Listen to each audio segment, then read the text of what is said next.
So we talked about consistency in a previous video, but to really be able to unlock the power of consistency is that you need to be able to have focus. And without focus, you don't really have a shot at staying consistent. Now, the key to focus is knowing your own values, knowing what to look at, knowing what to pay attention to. And you need to have a value system that you've recognized and acknowledged to be true, at least for the time being, in order to be able to determine what to focus on.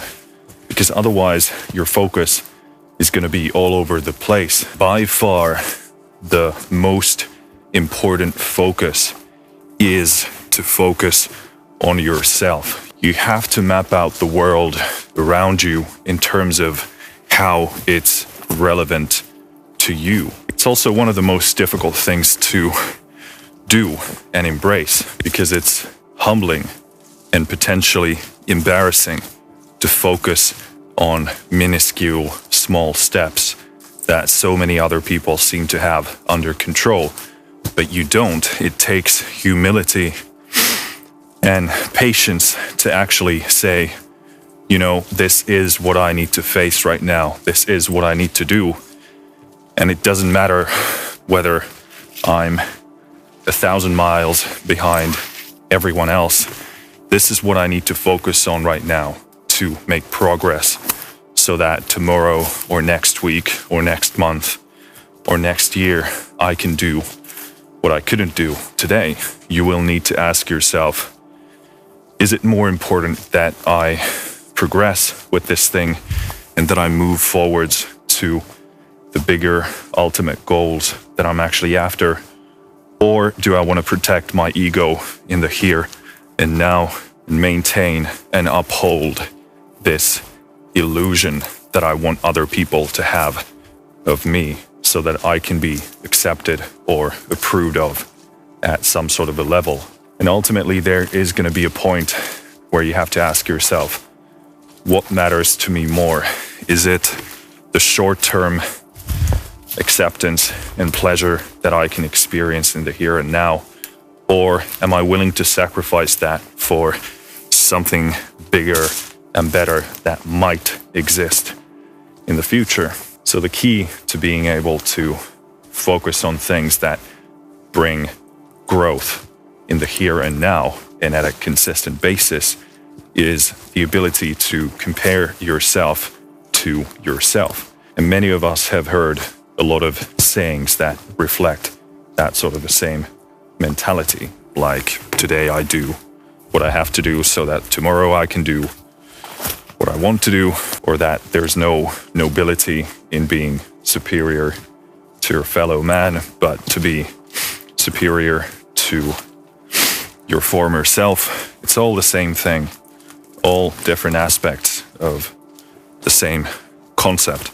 And this brings us back to focus. You have to guide yourself to pay attention to the things that facilitate action, that facilitate growth.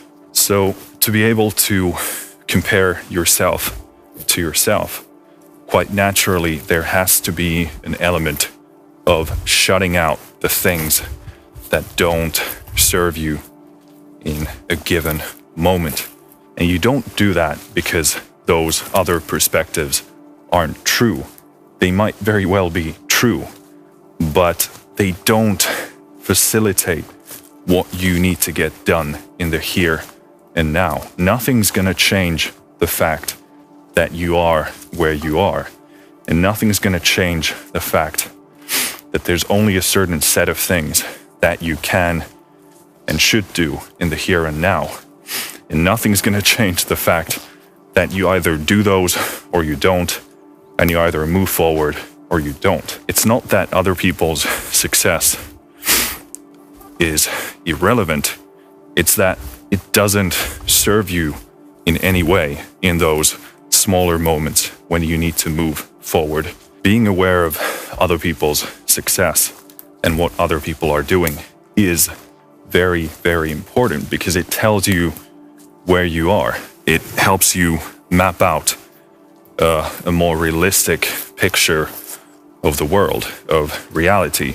And once you do that, then you have some sort of an idea of where you are. You have some sort of a point of origin, which is where you are right now.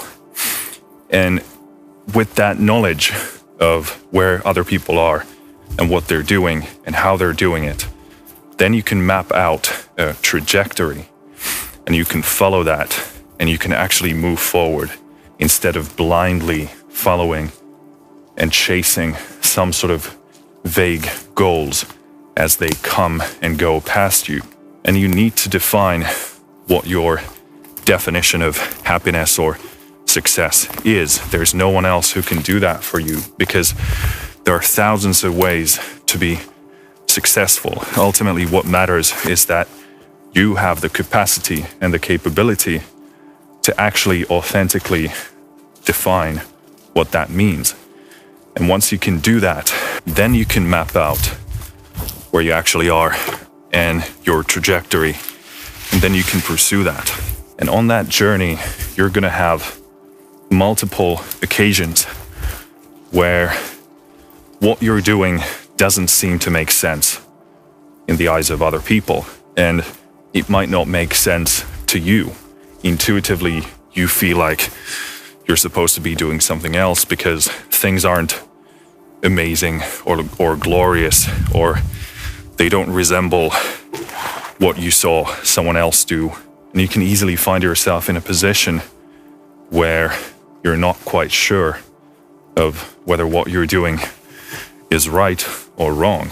You always want to be reverse engineering from the end point towards where you are right now. And when you do that, you're going to find that many of the moments and many of the things you need to do are far from what you thought they were like. They're not glorious. They're not pleasant. It's not comfortable. But whatever you need to do right now to move forward, that's what you need to do right now. So once you have your vision, once you have your focus, now is the time to compare yourself to who you are right now and who you were yesterday. Every single day, extremely practically speaking, there's always something that you can do that takes you forward towards that direction. And I know it might sound inspirational, might sound motivational, and great if it does. But I also don't want to be unrealistic about it, and you shouldn't be either. Because when we hear that, we see this romanticized and glorified idea in our head. But in truth, in reality, the steps we take on a daily basis to be superior to our former self, to be better than what we were yesterday, often those steps are tiny. They can be minuscule. And that's okay, because life is difficult. Life is challenging.